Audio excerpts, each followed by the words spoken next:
tu sais qui est alors très bonne analyse.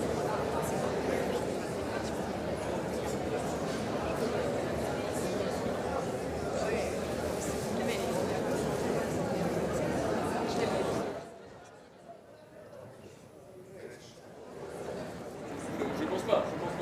Je dis ça tel quel.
s'il vous plaît.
À l'angle du bâtiment, pour que les gens ne sortent pas.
There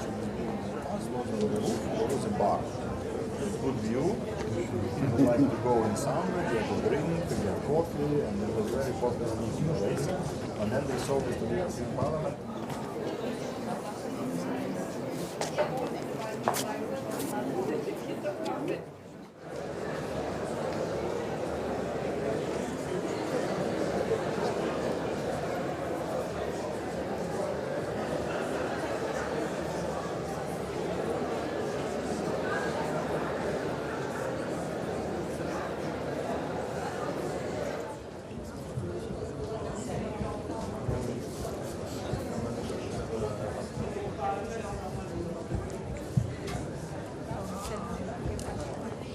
Ils ont décidé.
Non, j'ai une tiers.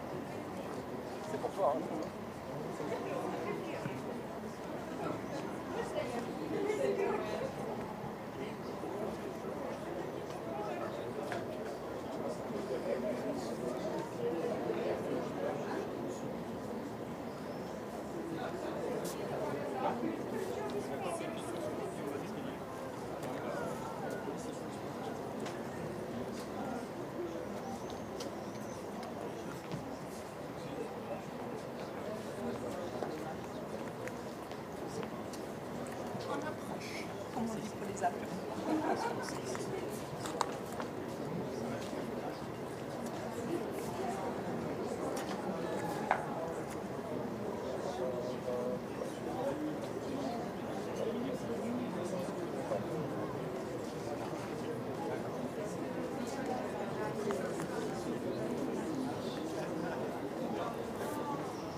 Captain Congo avec t-shirt.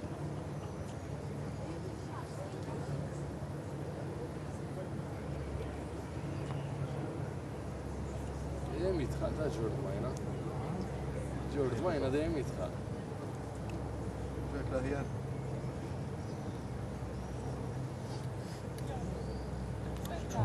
ما تموش نقف الأردن هي يقول من عمود ضربة فاسد كان يقطع أيضا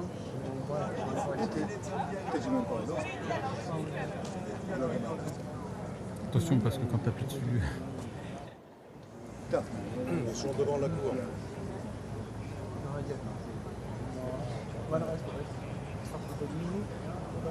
Ils sont dans la cour. Ça arrive.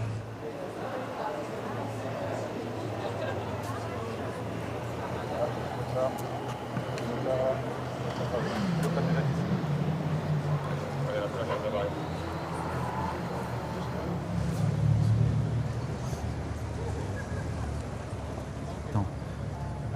D'un coup je suis à l'antenne, d'un coup je suis plus.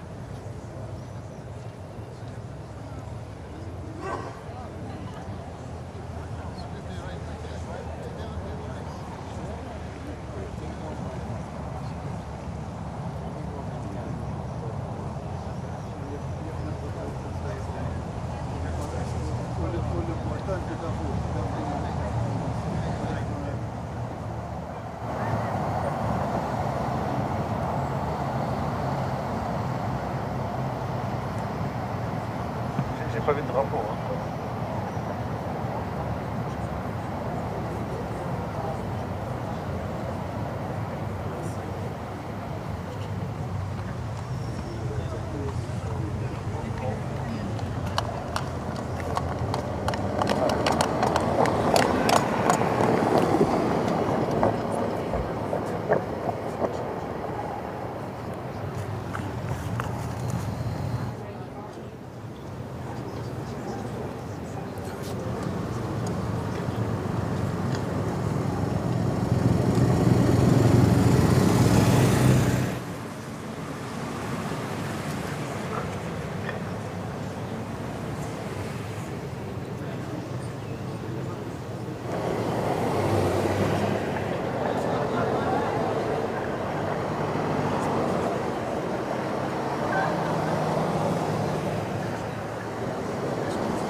Secretary.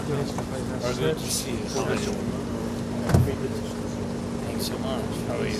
I'm fine. Nice to see you. You know, you are here to I'm the first time. This one is and all the people here so engaged with the such. You've been in a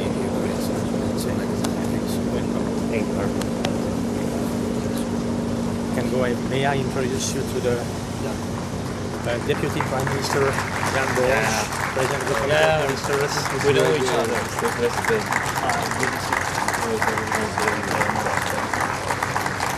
How was it? I was doing great. It's a nice coincidence that after Secretary Council and the OSCE, we're doing this under the Thank you. I remember how we worked with it. Peaceful. Yes, with Andrei. Yeah. Thank you so much. To the President of the Parliamentary Assembly. Welcome home. Thank you so much.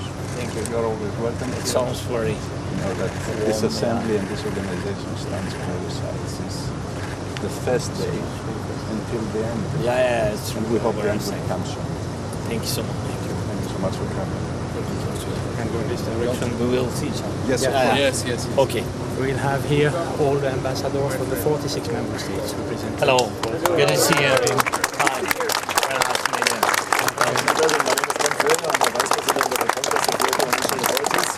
Mayor of the city of Somerset in southern Germany, and I'm close contact with Mykolaiv. I just did the mayor of my city 2 weeks ago. You're always Wish welcome to me. all the best. Thank you so much. Thank you so much. President of the European Parliament. Good to see you. Yes, Mr. President, it's a great honor, and I have the intention to pay an official visit in Ukraine with the national judge elected to raise the flag of your country. Yes. Thank you. Panie Prezydencie, The President of the Ministers' Deputies, Ambassador Malta. Great pleasure for me too. It's a very historic moment and we're very proud to represent For me, it's a privilege to be here. Thank you. So much. Deputy Secretary General of the Council of Europe. Hi. Good to see you. Thank you so much. And the Secretary General of the Parliamentary Assembly. Thank you. Heroes Slava. Thank you so much. And delegation I know of this. Ukraine, yes. If I may just... Yeah. Secretary General, good to see you. Доброго дня, вітаю. Марія Мезенцева на зв'язку з вами. Я вітаю вас. Слава Україні. Героям слава. Доброго дня. Героям слава. Дуже приємно, вітаю. Дякуємо. Дякую, навзаєм. Привіт. This is unfortunate that Maria Mezenza Yeah, because, yeah, that's why I congratulated you. Yes. The child. Yeah, really? Congratulations. My Theodoric Greek is the god of gifts, so I hope this will be a good gift. Yeah. And a very good blessing for your country. Mr. President, welcome at home. Thank you so much. All the people are waiting for you. Yeah, really? Yes. Героям слава! Найкращий президент України! Дякуємо! Дякуємо! Дякуємо! Дякуємо! Дякуємо! Найкращий президент! Дякую. Найкращий! Героям слава!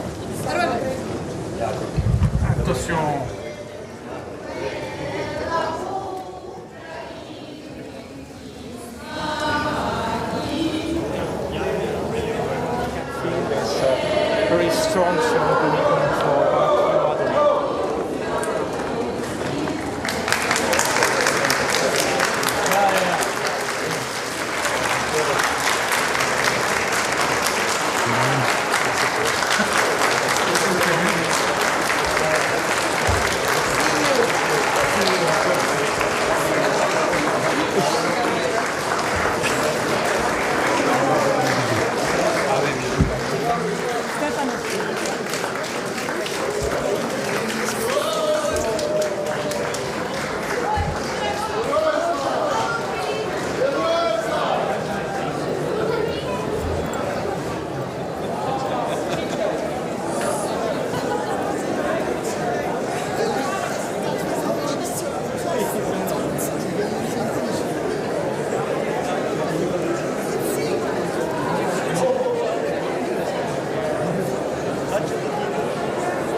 qui vient.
Bonjour, ça va?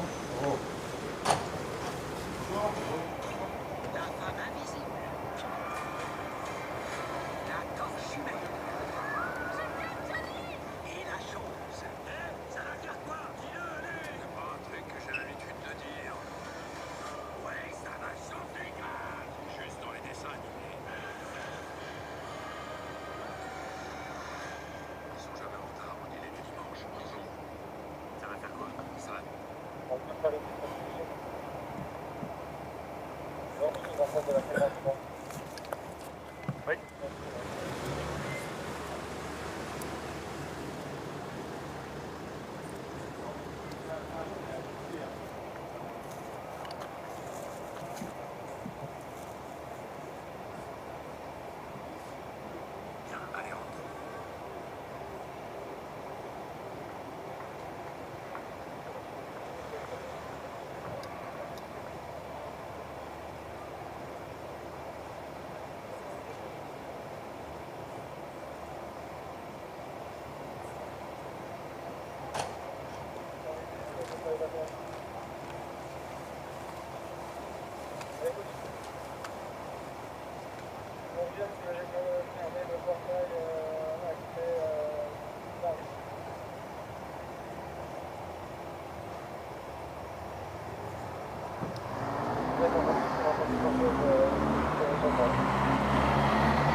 Personne? Toi aussi? Allez, on pose. Si vous me suivez.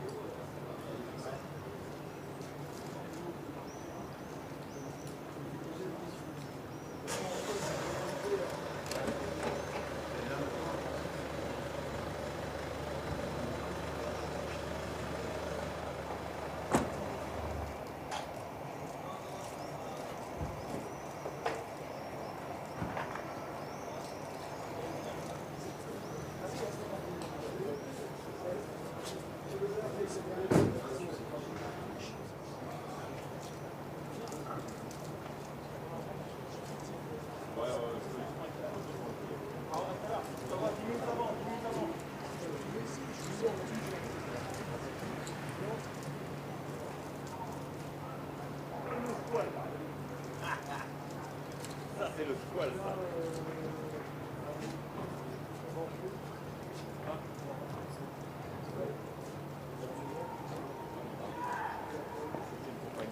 Cette compagnie, elle est là, mon ami.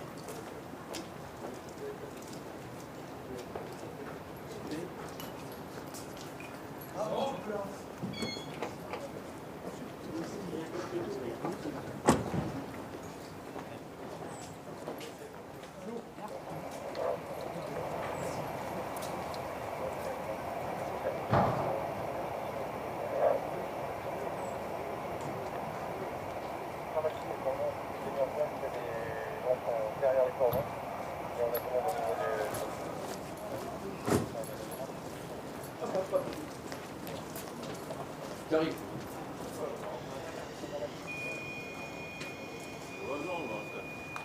En stand-by. Stand-by. Stand-by. Au niveau des entrées,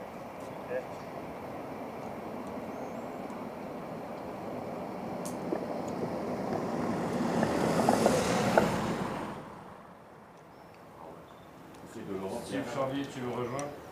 C'est un pied rouge. Toi, vas-y, vas-y. Attends. Il va nous prendre en photo. Vous êtes en direct? Avec le 21? Vous êtes avec le poivre d'Arban? Vous êtes avec quoi? Il passe plus, lui. Je rigole, mais vous pouvez nous prendre en photo? Après. Si, vous les commandez tous les deux avec le décor. C'est de Laurent.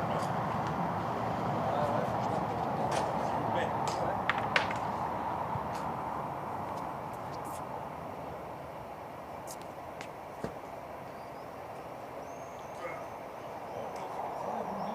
Ouais, c'est parti.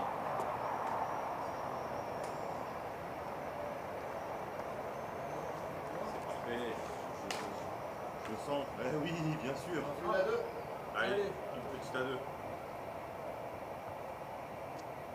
Alors, on regarde. Mais regarde, on fait une distance, tu la conseille de Laura? Ah oui. Voilà, ça va passer là.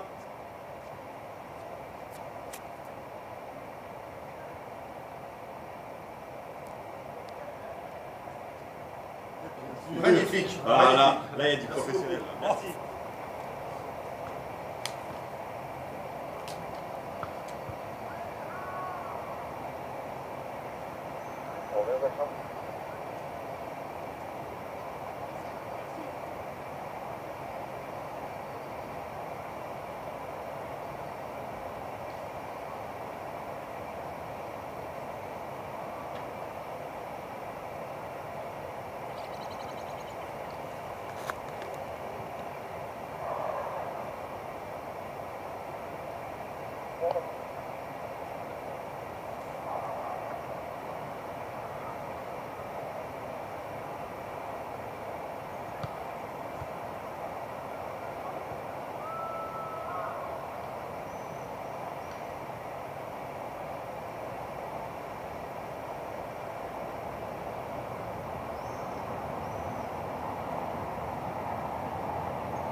No,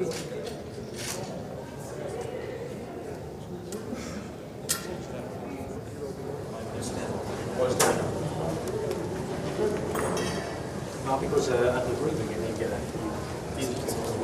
this and it's so clear. You have such an experience. Yeah, since even years. Yes. You should also need also to think you are the best equipment to understand how this works. Yeah, so we did a lot. We tried.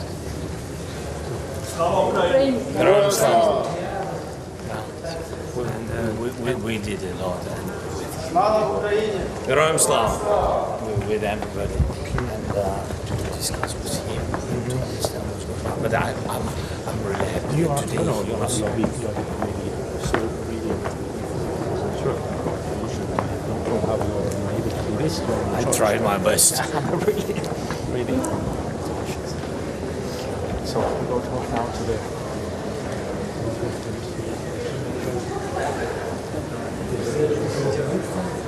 Once again, welcome to the Committee of our Ambassador. Once again, now we will have a small exchange and then signature from this side. Okay.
Your Excellency, President Zelenskyy, Mr. Secretary General, Excellencies, distinguished colleagues.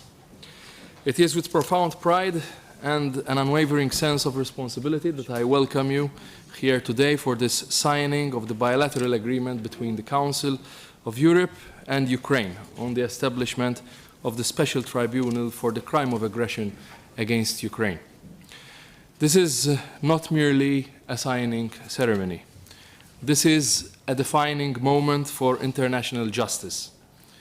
It is a resolute declaration that the rule of law must prevail over the rule of force.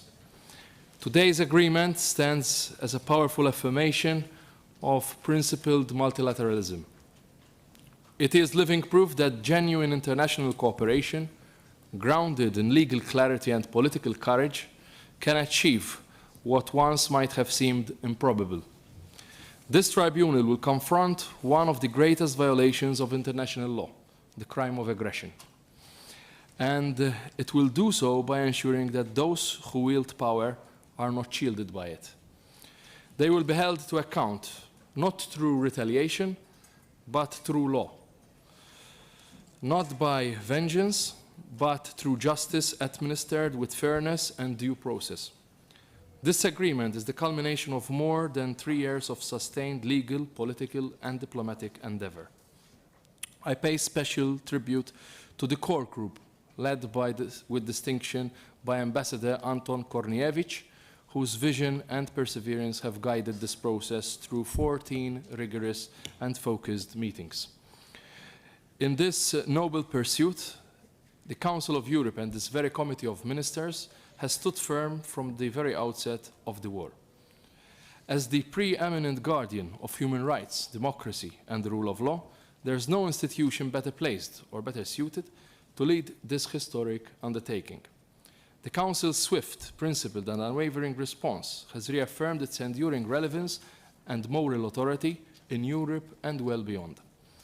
As President of the Committee of Ministers, I'm deeply honored that this landmark step is also being taken under Malta's presidency, where once again, following also our recent tenure on the Security Council and as Chair in Office of the OSCE, we also hosted the Peace Formula meeting for security advisors in Malta. Malta is putting Ukraine at the top of its multilateral agenda. And so today's signing ceremony also reflects our resolute commitment to justice and accountability for Ukraine and its dedication to upholding international law.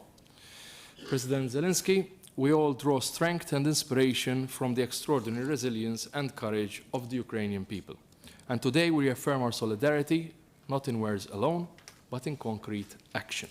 Because today we send a clear message to the world that the crime of aggression will not go unpunished. Justice and accountability will be served. Now I am pleased to give the floor to the Secretary General.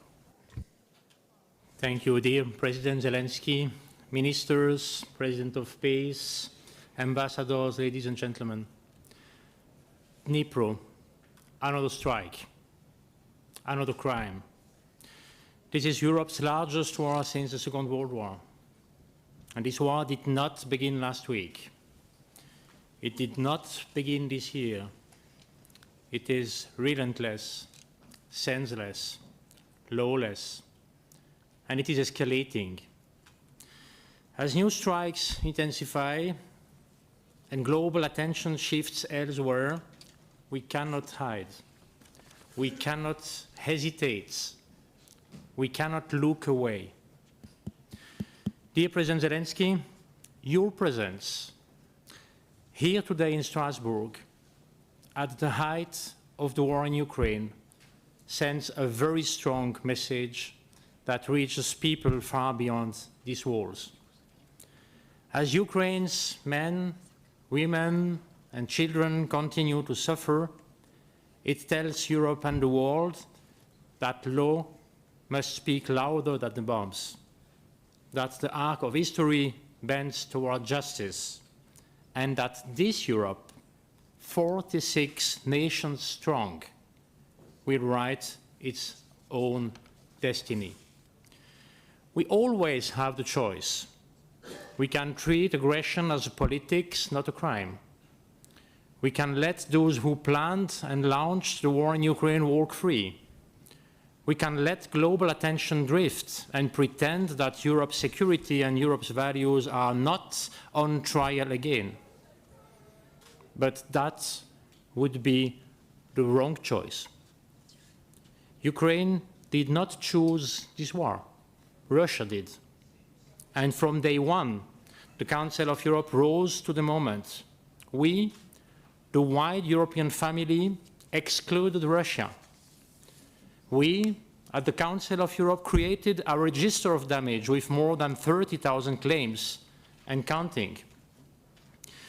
Mr. President, you are here at the heart of what Europe is today. 46 nations united in the determination to shape their future. You stand at the core of our European institutions, the Committee of Ministers, representing here in this room the governments of 46 member states, the Parliamentary Assembly of the Council of Europe, and the European Court of Human Rights, which continues to hear thousands of cases from this war and from Crimea and Donbass before it. On the 9th of July, the European Court of Human Rights will deliver a major ruling, an interstate case covering Russia's military actions since the start of the full-scale invasion in 2022 and the conflict that began in 2014, including the downing of flight MH17. A judgment that will speak not only to Ukraine, but to Europe and to the world. Ukraine and the Council of Europe are signing an agreement to establish the Special Tribunal for the crime of aggression. A tribunal to judge between victims and aggressors, between impunity and accountability. Because Without accountability, there can be no lasting peace for Ukraine and Europe as a whole. Last Sunday was Ukraine's day of mourning and remembrance of war victims. This Saturday, Ukraine will celebrate Constitution Day, and this year marks the 30th anniversary of Ukraine's accession to the Council of Europe. And at this very moment, this historic signature reminds us that we are building a strong Europe for more justice and for more stability in the world. That the rule of law is and must remain the bedrock of our societies, and that international law must apply to all with no exceptions and with no double standards. Que vive l'Ukraine libre! Long live a free Ukraine, long live Europe. Thank you, Mr. Secretary General, and it's now my honor to invite President Zelenskyy and the Secretary General to proceed to the table to sign the agreement.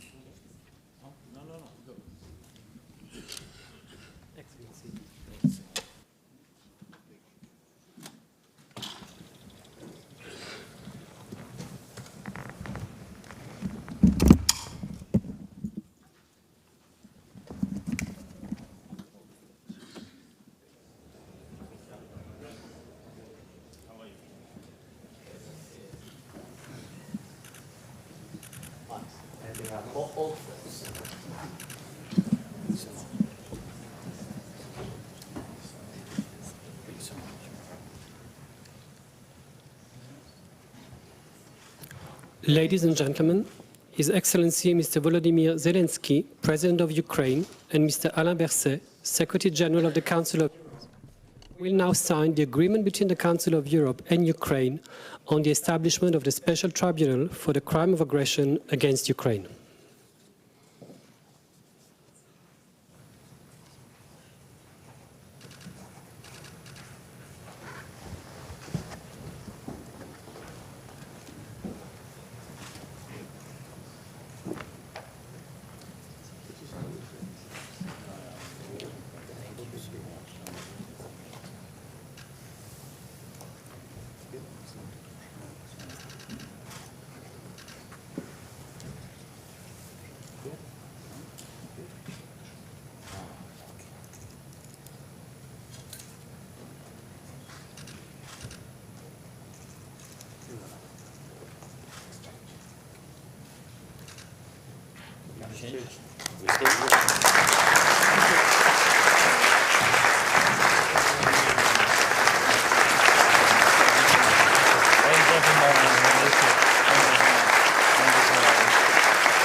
Ladies and gentlemen, this concludes the signing ceremony, and His Excellency Mr. Ian Borg, President of the Committee of Ministers of the Council of Europe, will join His Excellency Mr. Volodymyr Zelenskyy, President of Ukraine, and Mr. Alain Berset, Secretary General of the Council of Europe, as they leave the meeting room of the Committee of Ministers. Thank you very much. All the best.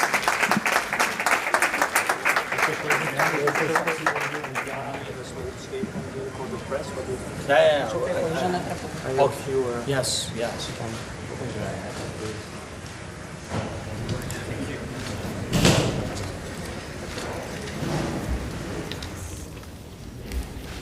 Welcome to everybody to the Council of Europe, and a very, very warm welcome to President Zelenskyy. Yeah, thank you so much. Thank you, and sincere thank for being here tonight.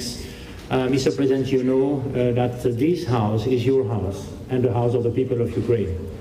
And I want to underline this, and this since 30 years.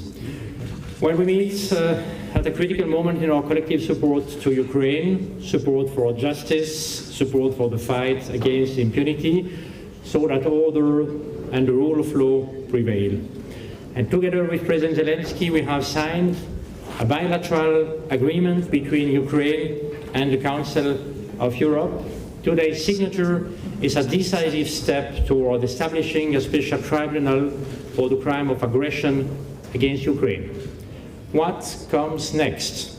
We will open negotiations on an enlarged partial agreement to allow the widest possible number of countries to join, to support, and to help manage the tribunal. It has now been 11 years since Ukraine came under Russian aggression, more than 3 years since the full-scale invasion began. All institutions have a role to play. For the Council of Europe, that role is justice and accountability. Through the European Court of Human Rights, through the Register of Damage and the Future Claims Commission, and through the Special Tribunal. We have been with the Council of Europe there from day one, and Ukraine can count on the Council of Europe. Thank you very much, Mr. President, for your presence this night in Strasbourg. It's a very, very important message that you pass us, that we have this possibility to have this agreement together. Let us work together and have accountability. Thanks so much, Secretary. Thank you very much. And this is a really, truly very important step. Today we are launching the process to create a tribunal for Russia's crime of aggression against Ukraine. Every war criminal must know there will be justice, and that includes Russia. And we are now boosting the legal work in a serious way. There is still a long way to go. Politically, we have already made big progress, and I'm grateful to the Committee of Ministers, to the Council of Europe, and to everyone showing leadership. Justice takes time, but it must happen, I'm sure. And today's agreement and this tribunal give us a real chance to bring justice for the crime of aggression. Other institutions, even international ones, don't have the tools to do this. And we need to show clearly aggression leads to punishment. And we must make it happen together across all of Europe. Slava Ukraini! Thank you. Thank you so much. Thank you, Mr. President. You don't take questions. Thank you. So, thank you. Thank you. Thank you very much.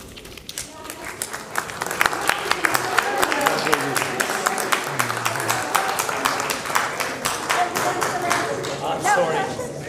So much. About Georgia, Mr. Zelensky, what will be your message to Georgian people?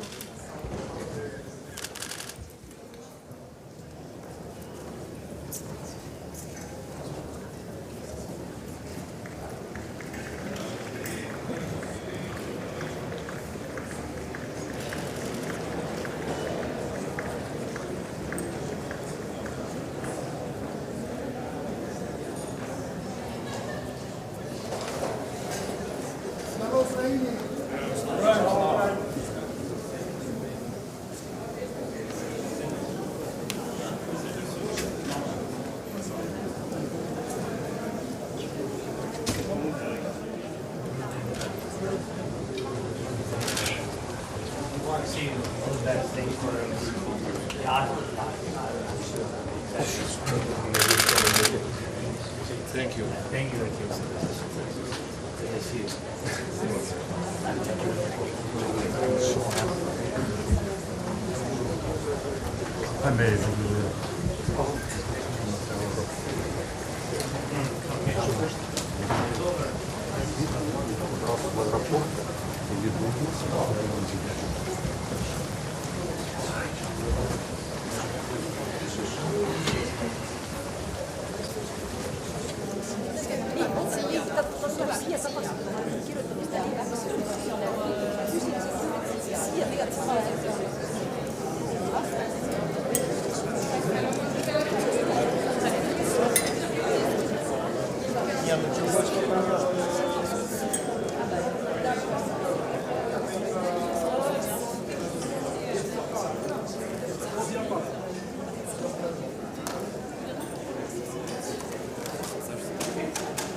passe par ici maintenant. Il passe par ici, c'est le livre d'or et il repart par là.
sur mon bureau.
If we can do shortly, yeah, please.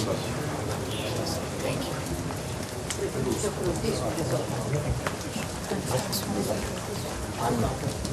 The president told me that he had Here comes the light.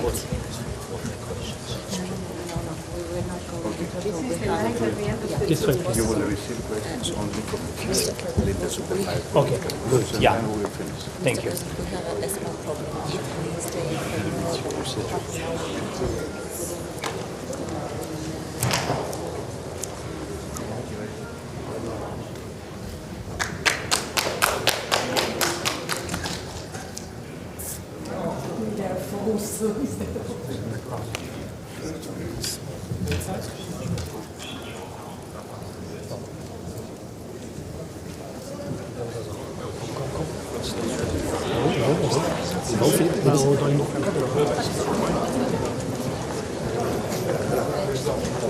So I will do it as fast as... Yeah, because the problem is always...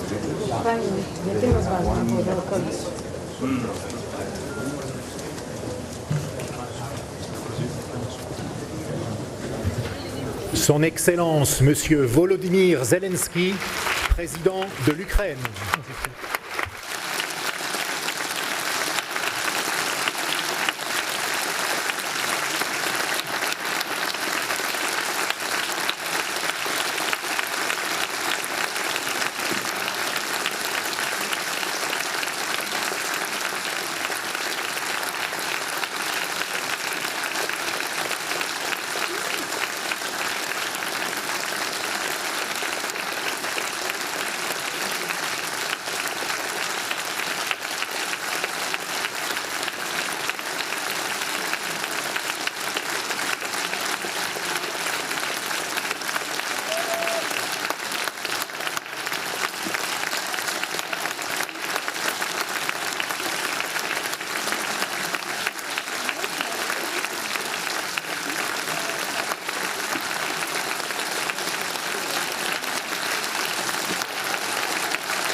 Mr. President, welcome home. As a Greek, I come from a tradition where war was not glorified but understood, where theater did not entertain but reveal, where truth was sung on stage because the wounds were too deep to name in prose.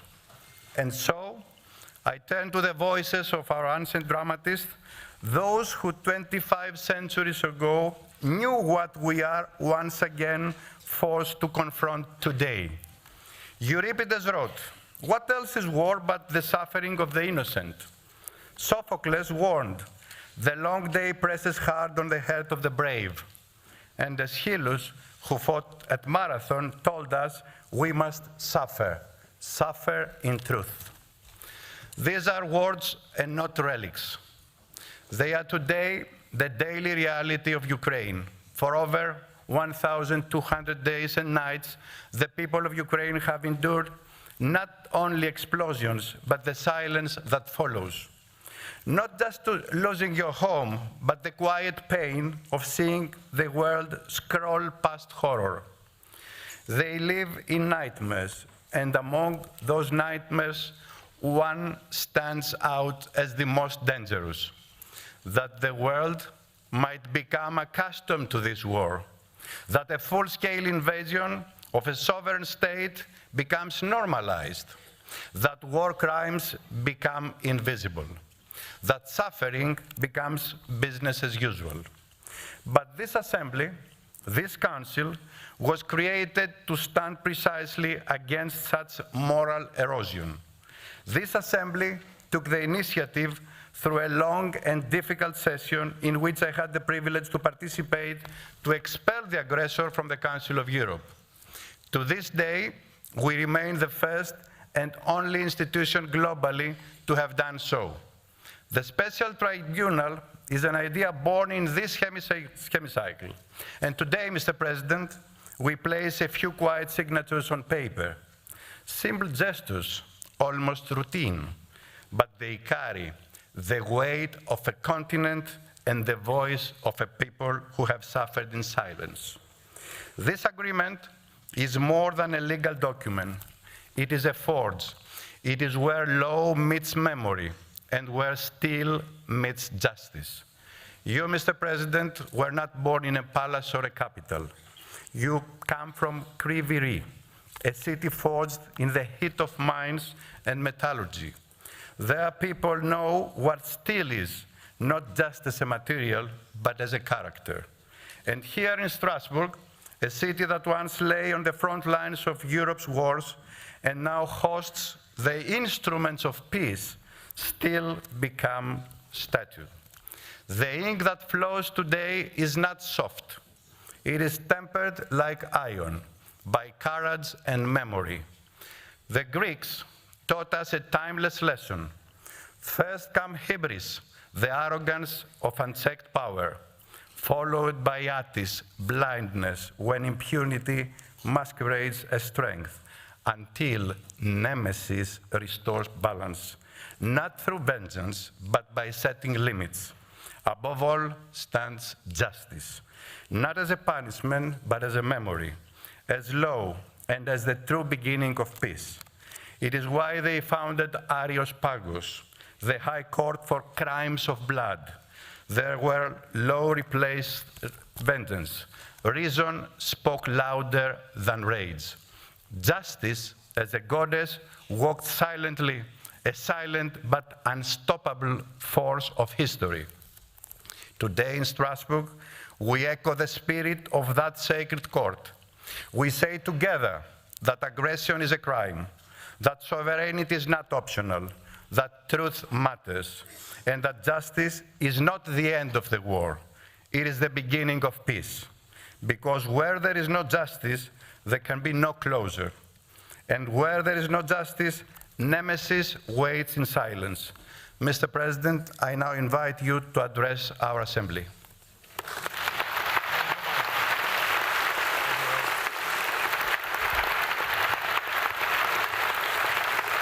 Thank you very much.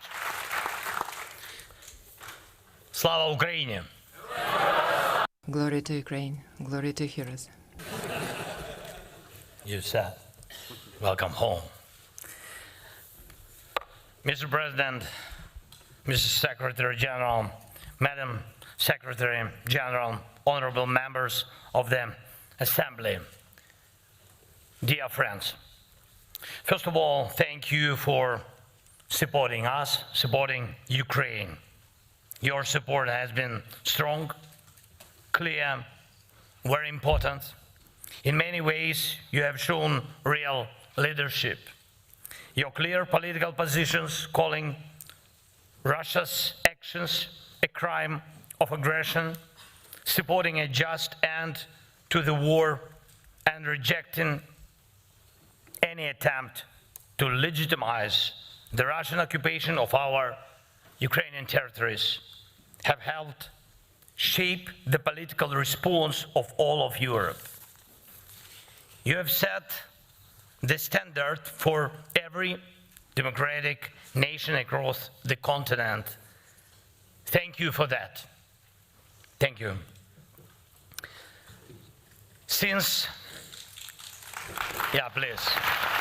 Thank you.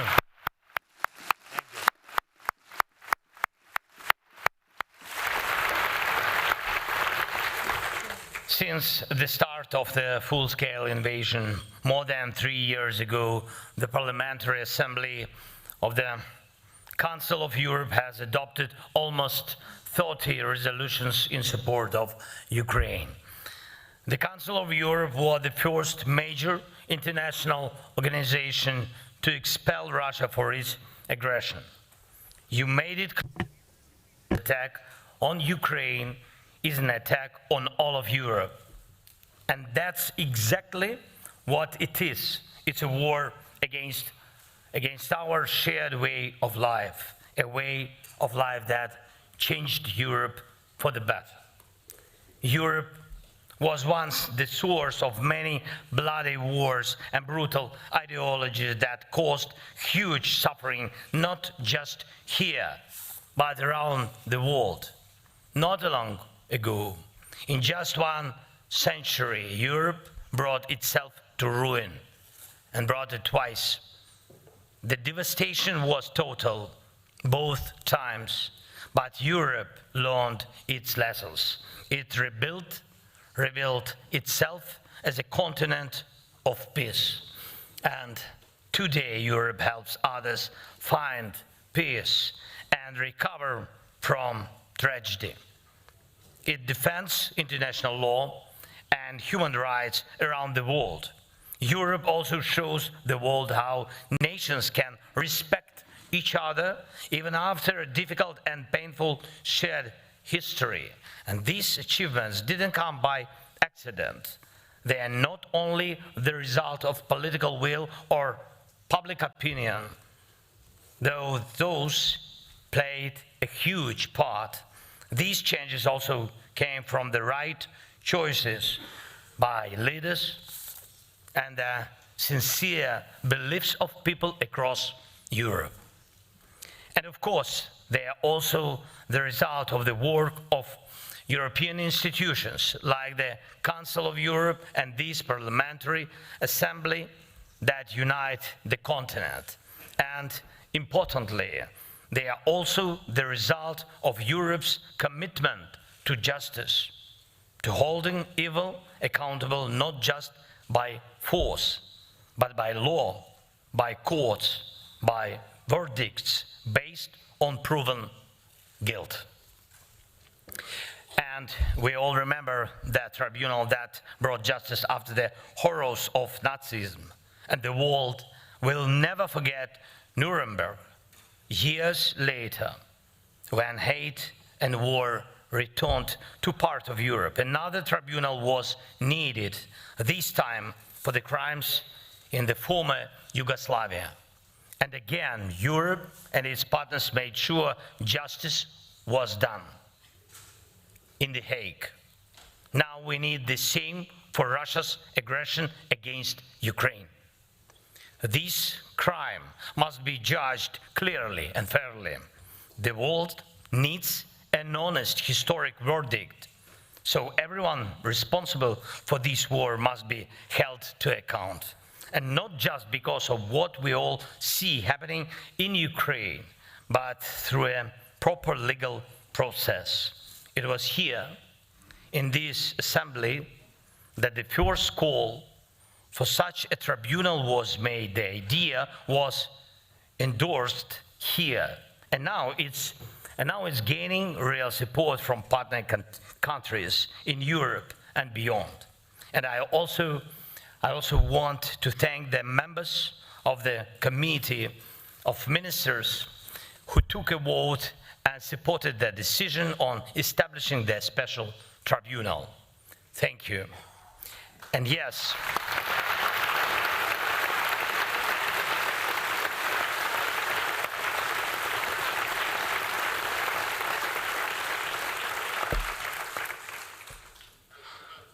thank you. Yes, there is still a long road ahead, and really we know it. Today's agreement to create the tribunal is just the beginning, and now we must take real steps to make it work. And it will take strong political and legal cooperation to make sure every Russian war criminal faces justice, including Putin.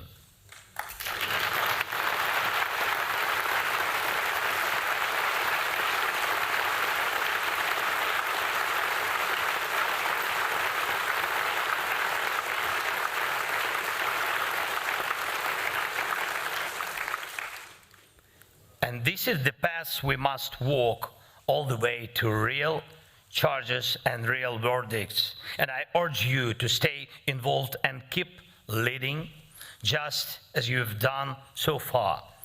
Some people, and understandably so, ask, what can a tribunal really do? Wouldn't it be better to focus entirely on weapons, technologies, and drones. Of course, military support for Ukraine, tough sanctions against Russia, political pressure on the aggressor are all essential. And these are the things that make Russia feel the true cost of this war. And yes, the aggressor must lose. And we are working on that. Ukrainian lives must be protected. And I thank everyone who supports our defense. But justice matters too. And it must work so that war criminals have nowhere to hide. Not in Europe, not anywhere. Justice must work in a way that makes it clear to anyone planning such crimes, crimes of aggression, that accountability is certain. And justice must work in a way that sets a legal principle: no rewards for aggression. That's why the crime of aggression must be recorded, judged, and punished. The Hague, perfect venue for it. The Hague is waiting for justice to be delivered. Thank you to everyone who is making that happen. Thank you all. Merci à vous. Slava Ukraini. Glory to Ukraine. Thank you.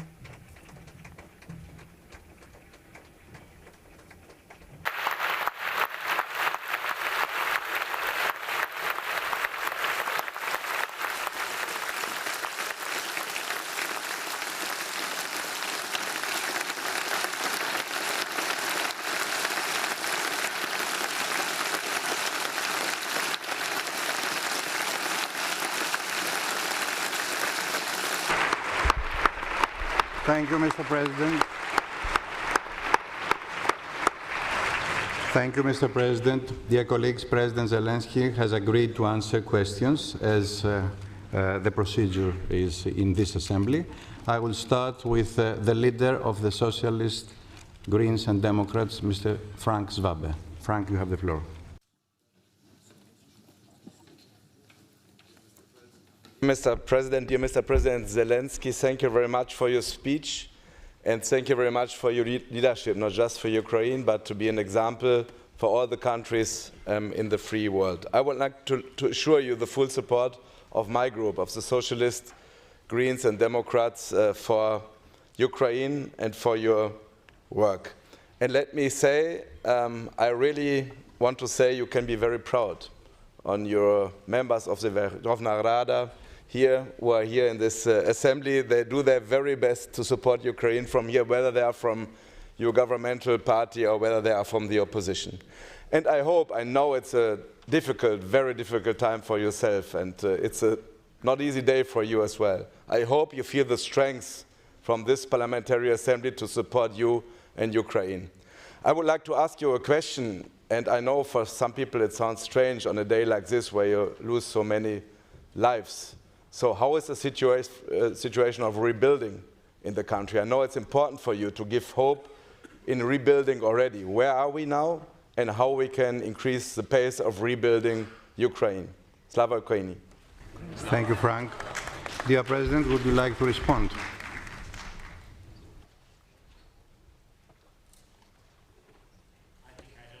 Of course, I will answer. You are not in the White House. Thank you so much. First of all, I'm very thankful to all the parliamentarians here and, of course, to all the Ukrainian parliamentarians. And I think that we have one big opposition and one big enemy. This is Putin. And we need unity here in Europe and, of course, in Ukraine. And I'm very thankful for the unity in Ukraine. Thank you. It helps a lot. Thank you so much. Then you said, of course, it's under leadership of Ruslan in Parliament, in Ukrainian Parliament, of Ruslan Stefanchuk. I'm very thankful. He's very strong man, and he's very big man, big and strong. But he has very big heart, really. He has very big Ukrainian heart. It's very helpful. About reconstruction, really, this is not, I mean, this is not, I can say it's an urgent question, because reconstruction is not only a strategic question, it's a tactical question. We have a lot of damages after each winter because of huge attack of Russians, because of, you know, hundreds of drones per night. So it's about dozens of thousands of drones attacking our infrastructure each winter. So there is a tactical reconstruction which goes every day, and of course we need your support. We need involvement of your businesses, private sector. They give jobs, and we need financing of different institutions. This is when you invest during the war. I think this is, maybe it's more important than even after, because you believe in independent Ukraine, you believe that Ukraine will prevail, and that's why it's so important to come now to Ukraine, to invest now to Ukraine, to invest not in dream, in real Ukraine, to help our people. And about the strategic program, I mean that we will have very good meeting on the 10th and 11th of July, the closest period of time in Italy, under the leadership of, this time in Rome, under the leadership of our good friend of Ukraine, Prime Minister of Italy, Giorgia Meloni. And we will have meeting with the leaders there, and we will not only speak. This is very good result for this year's meeting. It will be really a lot of projects, and we will sign these documents, contracts, and I hope that we will do it. Thank you. Thank you, President. On behalf of the European People's Party, the leader of the group, Mr. Pablo Hispan. Pablo, you have the floor. Thank you, President. Distinguished President, welcome to the Parliamentary Assembly. One of the founding fathers of the Council of Europe was Winston Churchill. Today, Mr. President, you, with your leadership and defense of your people and Europe as a whole, are a Winston Churchill of our time. And I feel in that way the first time that I met you in Kiev. I speak on behalf of the PP, the political group which led the report on the legal aspects of the Russian aggression, which laid the groundwork for the tribunal and the register of damage. Unfortunately, today we have a more divided Europe, very often provoked by Russia interference. We have countries which lack the political or military commitment to adequately support Ukraine on the one hand and to prepare for our defense and security on the other. The EPP believes that the fight of your country is our fight. What could be the consequences of these divisions for the brave people of Ukraine? Thank you, Pablo. Dear President, I know that now that you want to respond.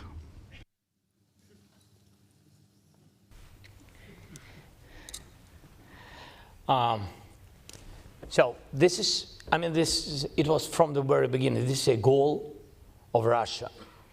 So this is hybrid war. It's not just weapon, because you saw that they've been not successful from the very beginning of this war. They wanted to occupy us, you know, during some days, and we stand with all our heroic soldiers, with all our people. It's really a strongest of our people, of our nation.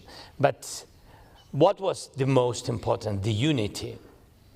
And we could organize the unity in Europe even without, I mean, there's different parties.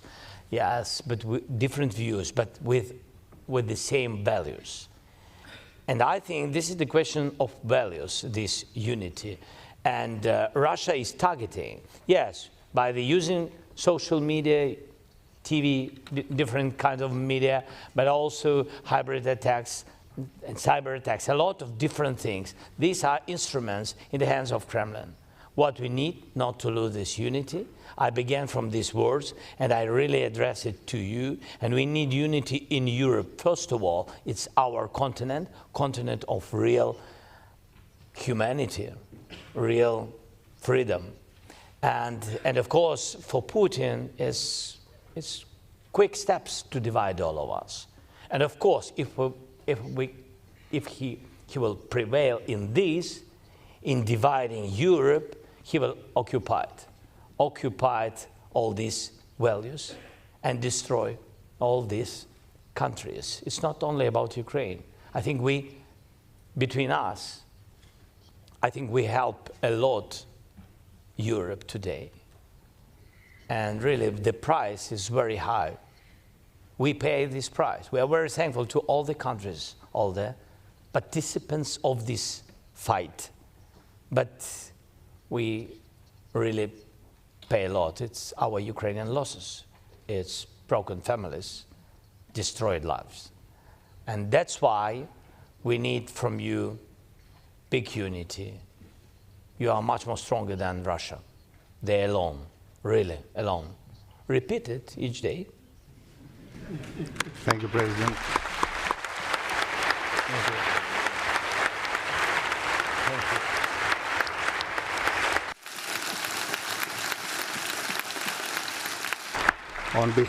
On behalf of the European Conservatives, Patriots and Affiliates, Sir Christopher Chop. President, may I thank you for your inspiring leadership by example for freedom and also against appeasement. It is so important that Russia is defeated and that full democratic sovereignty is restored to the whole of Ukraine. To that end, what do you want us to do to help? Do you want us, for example, to provide a more military assistance? Do you think we are doing enough in terms of sanctions against Russia? What else do you think we can be doing? Because at the moment we are obviously not doing enough in order to defeat the enemy. Thank you, Mr. President.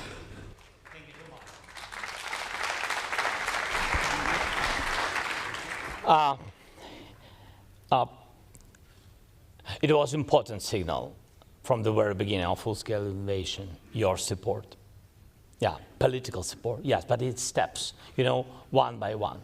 Then we needed, after political supports and voices, what is extremely important now also, we needed very much military support. So it was like an urgent help to survive. And then when the war is not short, we needed very much to decrease the economy of Russia because they pay for this war. They increase their production each day. They are bigger for today than the production of Europe. By the way, whole Europe, including EU and other countries, UK, Norway. So this was very important. And I think this is the time when we have to put pressure, do everything what we can, of course with military support, but military is to stand. But to decrease Russian appetite, it's been to put sanctions as strong as possible. Banking, energy, and of course on components for their defending sector. It's very important. And it comes always with, it's a pity, it goes to European, Asia, China, even Taiwan, and other countries where businesses really, sell components, and then Russia uses big number of missiles attacking us. Without these components, they can't have such huge number of missiles. Sometimes really countries, they don't know, the private sector, they really don't know that they sell to Russia. Of course, they don't want to sell. For example, in Europe and other countries, they don't want. But we have to focus on it. We have to think. We have to be cautious and smart. Yes, and to look where it goes. And this is very important, not to help, in any case, Russia to increase this war. And you said what else? I think what else? Do you know President Trump? We have heard of him. We need strong connection with him. We need Europe. I think we need unity between Europe and the United States, and we will prevail. Thank you. Thank you, President.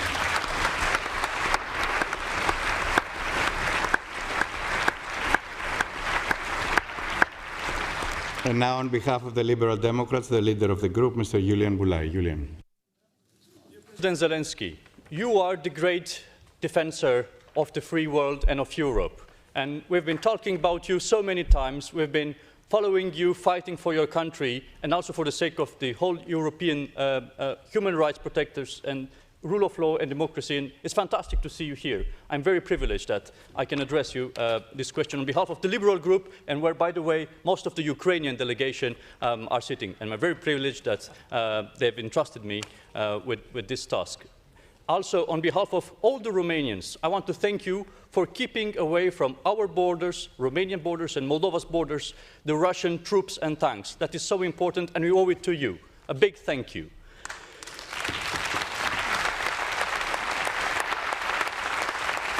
Now, Mr. President, no peace without accountability and justice. Nobody is above the law, no matter how high Mr. Putin and his accomplices sit. No peace agreement that would normalize occupation of Ukrainian territories. This is the firm position of the ALDE group in this assembly. And now, my question is, what would you like to see the progress on the treaty you have just signed by the end of the year? And what message should we bring home to our people, our parliaments and our governments? Thank you. Thank you, Julian. Mr. President, you have the floor. Thanks so much. The last thing about what deal? Sorry.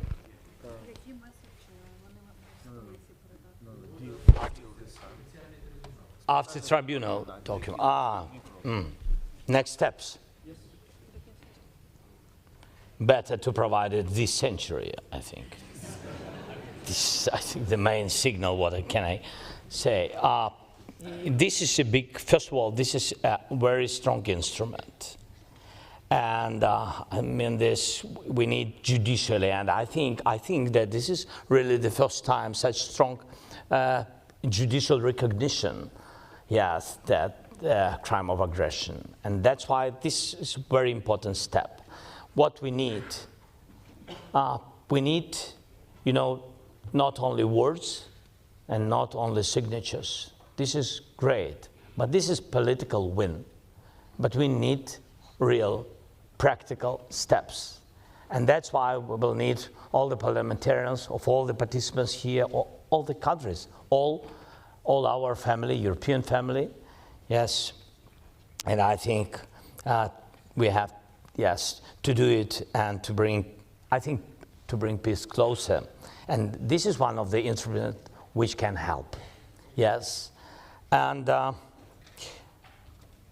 I thank you for all the words you said from the very beginning. And I really wanted, I'm not sure that I have rights for these words, but anyway, I will tell, because we are in war. And I want to tell you, I want to congratulate your country with a very important choice. That's it. Thank you.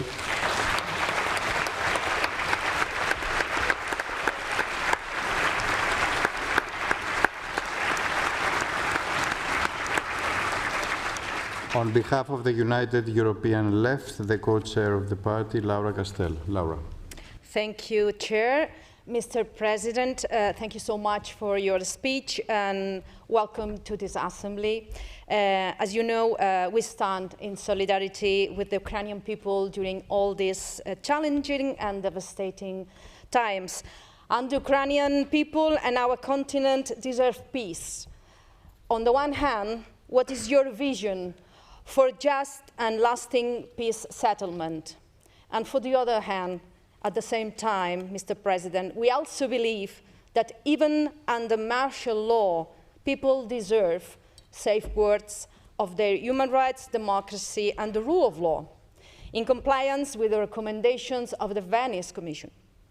We know, though, that the Ukrainian Constitutional Court faces several serious problems, such as lack of quorum and chairmanship. So, can you elaborate on these problems and whether you have a strategy to safeguard human rights, democracy, and the rule of law for all the Ukrainians? Thanks again, Mr. President, for being here with us, and warm welcome again on behalf of the Left Group. Thank you. Thank you, Laura. Mr. President, you have the floor. Thank you so much. Thank you very much for your questions. The first part, what was about? Sorry, it's a little bit late. Huh? It was about the peace. plan. So, I think that we had a lot of different documents. Yes, and we can share different views. And there are some views which I don't want publicly share because Russia will know about it, and that's why it's not good. But what is very important, now we have to focus on instruments which will pressure Russia and put them to the table. We can say negotiations or talks or dialogue, but anyway, to the beginning of a way without weapons. Russia doesn't want it. But, you know, without any kind of ultimatums. This is very important. If we speak about peace talks, it's not peace ultimatums. Because freedom for us, and I think we showed it from the very beginning of this war, freedom doesn't have price. We don't sell it. And don't sell our independence. That's it.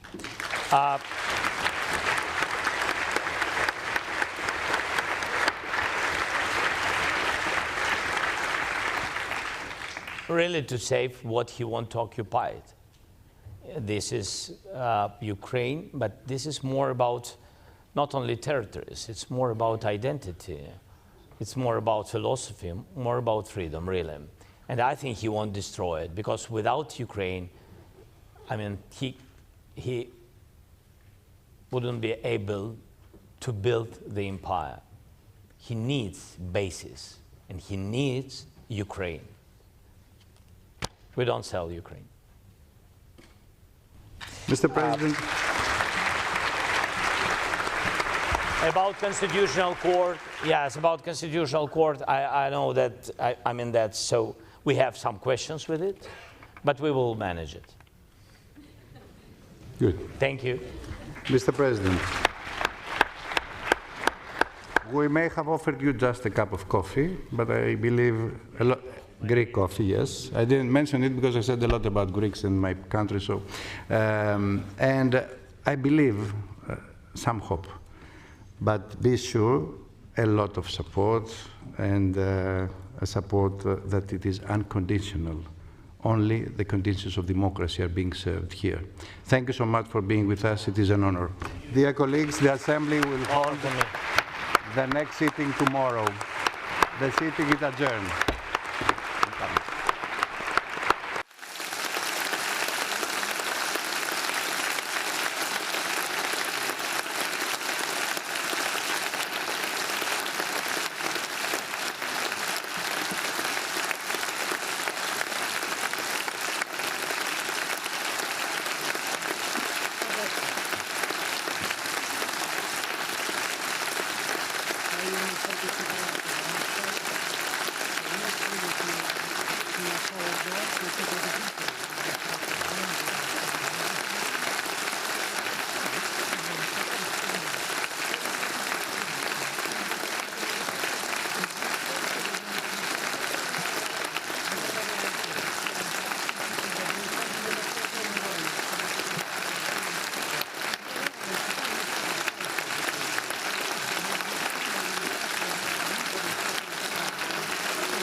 Mr. President, I will say goodbye to you here. The Secretary General will accompany you.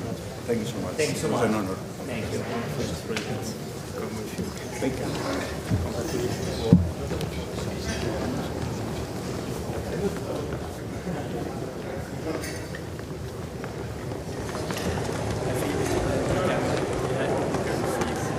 How please.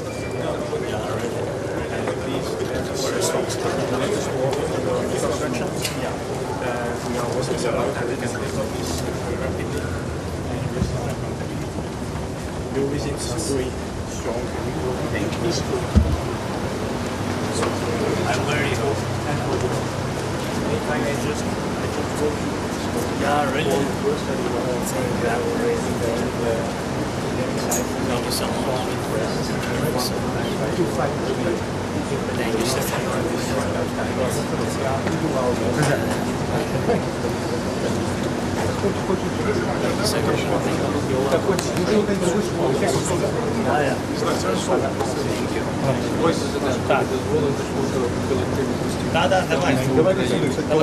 Давайте тоді швиденько вставайте. То тут є.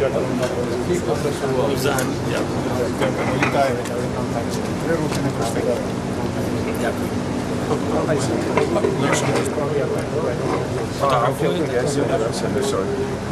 Плівка є? Дякую. Дякую дуже. До зустрічі. До зустрічі. До побачення. Secretary again. Thank you so much. All the best. Щасливо.